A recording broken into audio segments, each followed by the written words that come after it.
আজকে দেখো ক্লাস 7 তুলসী প্রকাশনে যে ইংলিশ বইটা রয়েছে তার 6 পেজের যে এক্সারসাইজগুলো রয়েছে সেগুলো নিয়ে আজকে করানো হবে। তো অ্যাপ থেকে আজকে হবে। দেখো তো অ্যাপ দেখো make meaningful sentence with the following word, অর্থাৎ নিচের দেওয়া শব্দগুলো থেকে একটা মিনিংফুল সেন্টেন্স তৈরি করতে বলা হচ্ছে। তো ড্রিম মানে স্বপ্ন, যেটা কী হবে, it was just a bad dream, অর্থাৎ এটা একটা খারাপ স্বপ্ন ছিল। প্লিজ মানে আনন্দিত হয়েছিল, যেটা কী হবে, I am so pleased for you.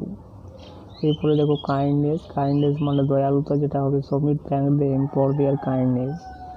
Environment মানে পরিবেশ, যেটা হবে they have no respect for their environment and their neighbours.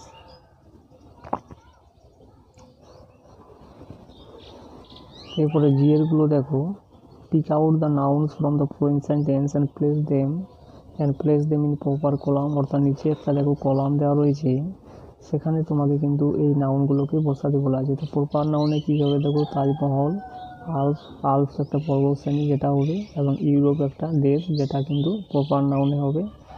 Common নাউনে কী কী হবে, দেখো মনুমেন্ট, মাউন্টেন মানে পর্বত, ফ্লাওয়ার্স মানে ফুলগুলি, সং মানে গান, যেটা হবে কমন নাউন। কালেকটিভ নাউনে হবে কোয়ার, আর ম্যাটেরিয়াল নাউনে হবে ডায়মন্ড, আর অ্যাবস্ট্রাক্ট নাউনে হবে ব্লাইন্ডনেস আর ফ্রেন্ডশিপ।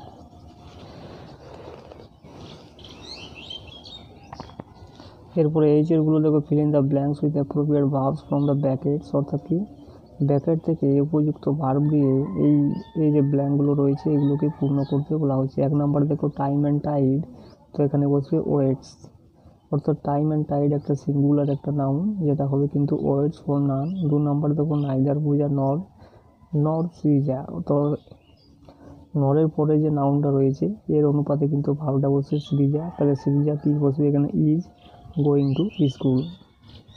3 নম্বর দেখো দিস গুড নিউজ, অর্থাৎ গুড নিউজ একটা সিঙ্গুলার একটা নাউন, যেটা হবে হ্যাজ, অর্থাৎ নিউজ একটা সিঙ্গুলার নাউন, যেটা হবে হ্যাজ জাস্ট কাম। এরপরে 4 নম্বর দেখো Swapna as will as her sister, as will as যদি থাকে তাহলে প্রথম যে নাউনটা রয়েছে স্বপ্না সেই অনুপাতে ভার্বটা বসবে, তাহলে স্বপ্না কী হবে, ইজ ভেরি পোলাইট।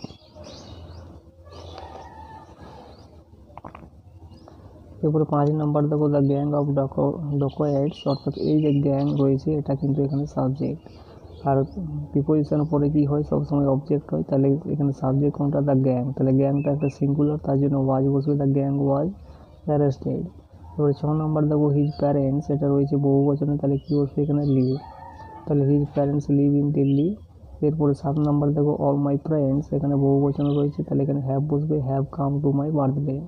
8 নম্বর দেখো এভরিবডিটা একটা সিঙ্গুলার, তাহলে কী বসে, knows that Rabindranath Tagore wrote Gitanjali.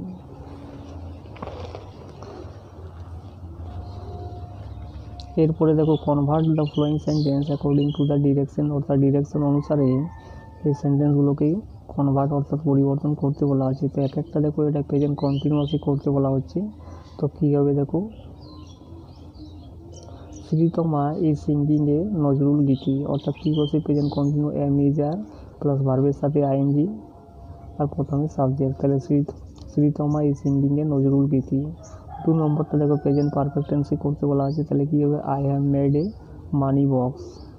3 নম্বর দেখো 3 নম্বরটা ফিউচার ইনডিফিনাইট করতে বলা আছে, তাহলে কী হবে, my father will go to Delhi to attend a meeting. 4 নম্বর দেখো পাস্ট কন্টিনিউয়াসে করতে বলা আছে, তাহলে the boys were playing carom.